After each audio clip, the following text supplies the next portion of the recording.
Hello and welcome to Psyched for Careers, and this episode is dedicated totally to myth busting. But first, I'm Ryan Martin. I'm the chair of the psychology program here at UW Green Bay.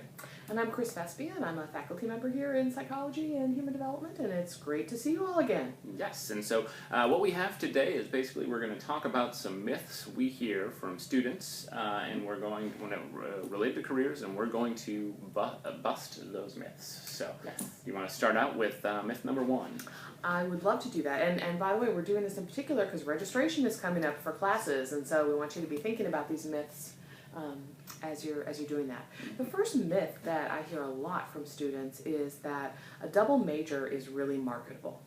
And one of the things that we find when we look at what employers have to say about the things that they are looking for is that double major is really quite far down on that Right. list. I typically would tell my advisees that if they have credits left over, because that's a reason that we often hear that people will do this as well, is that, well, I've got credits left over, so I'm going to go ahead and double major.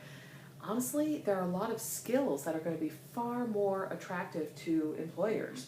What about those communication skills? What about foreign language skills? What about taking some classes that will improve your writing? Internships, research assistantships, teaching assistantships, where you're going to be able to show initiative and leadership and develop one-on-one relationships with faculty members, far more valuable than a double major. There can be some good reasons to double major. In my experience, more typically, that's actually when your two majors are really pretty different from one another. And so, for example, the student who thinks that they want to go to medical school or become a physical therapist or an occupational therapist, they may need a double major in human biology. The student who wants to work in human resources, probably at least a minor, if not a double major, with business. Right. To have both of those bases covered. What would you add to that, Ryan? Well, I guess I'd throw out one thing as sort of a related myth is the idea that you get actually 2 degrees or 2 diplomas. Yeah. That is not the case. Where people are going to see this is on your resume, if you list it there, and on your transcripts. So when they look at your transcripts, that's basically where it's going to be seen. So it might not be quite as exciting as students think it is. The other thing I guess I'd throw out at number 2 that I've heard Dr. Gurung mention, which is that it's on those lists of what employers care about. It's rated around number 17, I think, of the things they look at. And I wish I knew what number 1 through 16 are, but I don't.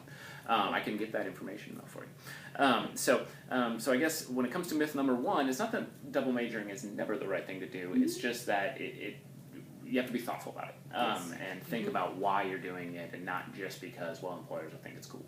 So, Exactly. Yep. Have a reason. Yep. Absolutely. Nicely done. Myth number 2. Should we move All on to the right. second myth? Yes. Myth number 2 is that my minor doesn't matter, so I should just do what's easiest. In fact, your minor can really matter, and it can be a wonderful opportunity, again, to build some skills. And I also really encourage you not to do what's easiest, and in fact, to, in many cases, pick something that is different from your major and adds to it. So, for example, forgive me, I'm going to use notes here for a minute, but some things that you might think about. If you're a psychology major, and let's say you want to convince an employer or a graduate school that you're really committed to diversity, global studies, women's and gender studies, First Nation studies, right, can all be ways to enhance your cultural competence.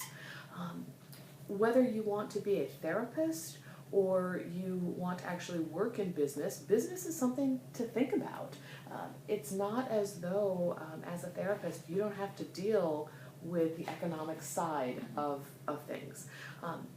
Public administration is one I really push with students, particularly those who are interested in human services, whether they want to go into graduate school or whether, even particularly if they want to work with their bachelor's degree in a nonprofit organization. Because in public administration courses, you're going to get some skills like grant writing and, leadership or management within nonprofits that could be just wonderful.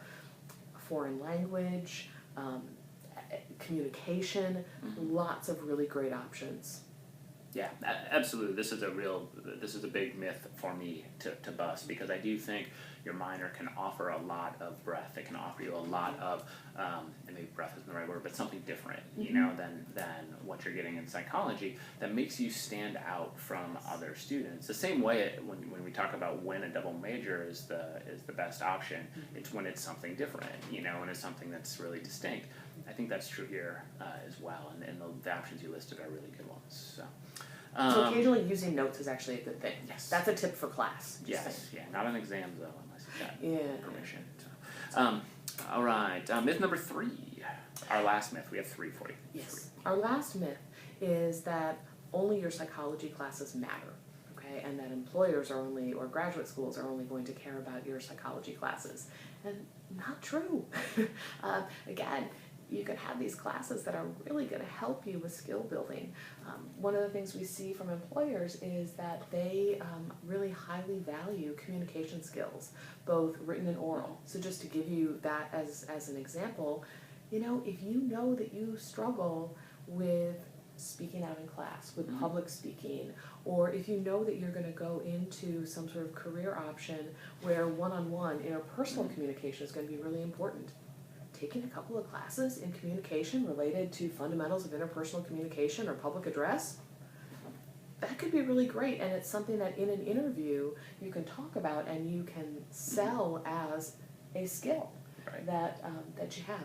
Your general education classes, don't think that those aren't valuable, and think strategically about which ones you take. Sometimes you end up taking ones that are also in your major or minor to be more efficient.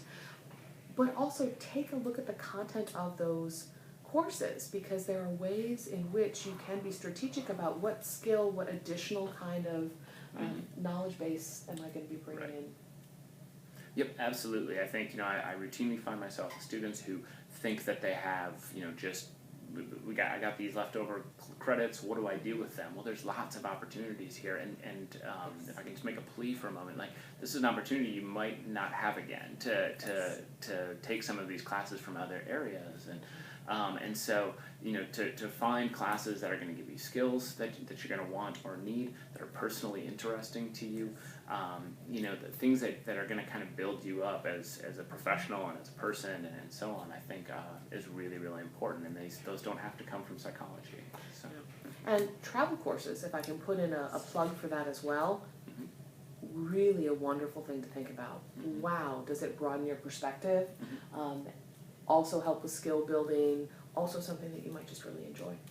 Quick, put you on the spot, did you do a travel course when you were in college?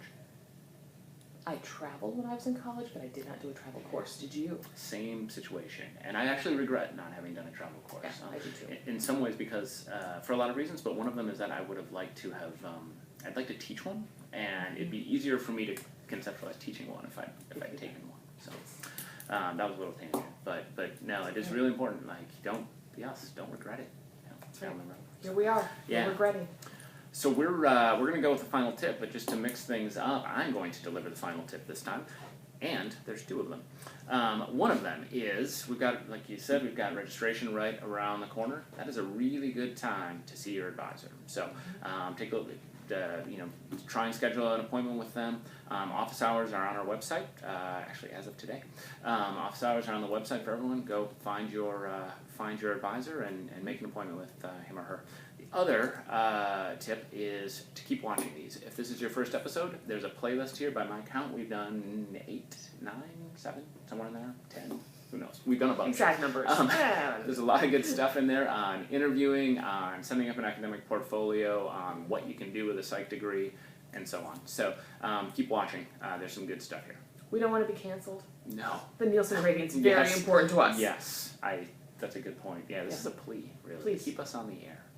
So, great. That's all I got for today. Thank you very much, and thanks for signing in. Absolutely. Have a great day. Bye.